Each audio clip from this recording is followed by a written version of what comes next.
afternoon. Today we'll be talking about the qualitative method in regards to boys' learning loss in Jamaican primary schools. And today we have with us Mr. Brent James. Please describe the methodology you believe offers the most promise for your study. Good evening. Qualitative research focuses on understanding people's perspective, experiences, and behaviors through non-numerical data such as observations, interviews, and textual analysis. It is an appropriate methodology for exploring complex, content-specific, and subjective phenomena such as learning loss, which this research is concerned about. In the case of boys' learning loss in Jamaican primary schools, qualitative research can provide insights into the various factors contributing to the issue from the perspective of teachers, students, parents, and other important stakeholders.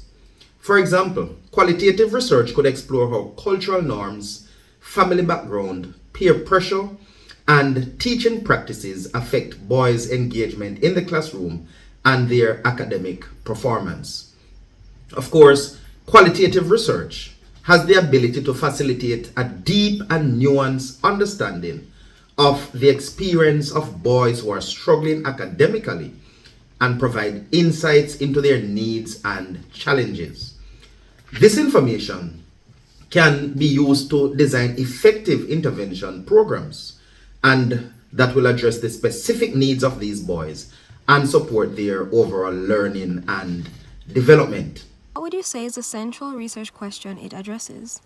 The central question that this research seeks to address is what are teachers' perceptions of the factors contributing to boys' learning loss at government-aided primary educational institutions in Jamaica. Interesting.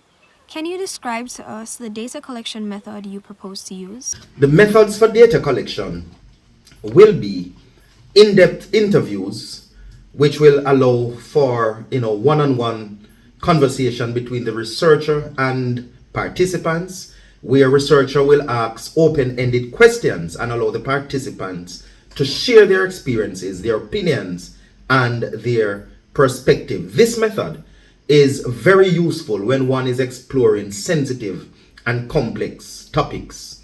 Of course, focus groups will also be employed, whereby you bring together a group of persons who share similar characteristics or experiences, right? And so a discussion can be facilitated around a specific topic, and participants can interact with each other and share their opinions.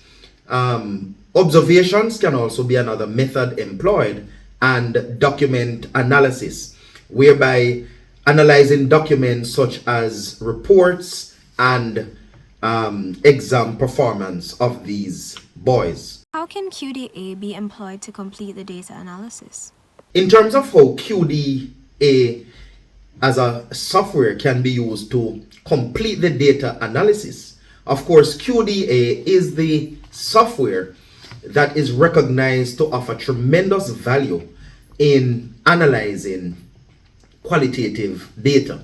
It is used in a number of ways to import the data, code the data, analyze the data, interpret the results, and also to present those results, exporting the data and analysis in various formats using Excel, Word, and PDF.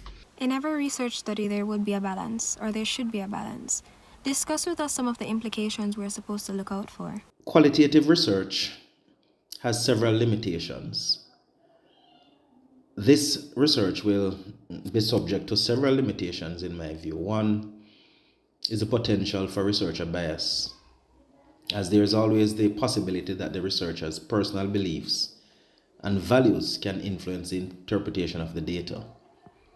Additionally, the sample size in qualitative research is typically smaller than that of quantitative research, which can limit the generalizability of findings. One has to also consider the potential for subjectivity, as the interpretation of data is often based on the researcher's perspective and can vary depending on the context and individual experiences of participants. Finally, data analysis in qualitative research can be time consuming and labor intensive. Thankfully there is QDA minor, but of course it requires careful attention to detail and a high level of skill when it regards qualitative methods. Of course, no research is without its own challenges. And one of the things that one would have to make sure that is established is the reliability and the validity of this research. To ensure the validity, it is important to use multiple sources of data, such as the interviews, observations, and document analysis I mentioned earlier, and to triangulate the data to ensure that the findings are consistent across multiple sources.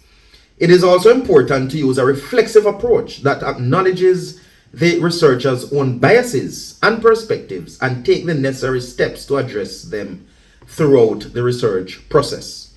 According to Noel et al. 2017, validity and reliability in qualitative research can be enhanced by ensuring that the research questions are well defined, that the research design is appropriate for the research questions, that the data collection and analysis methods are consistent and transparent, and that the researcher takes steps to address potential biases throughout the research process. Thank you so much, Mr. Brent James, for sharing with us. This will conclude today's interview. Join us next time for more interesting topics. Thank you very much for listening.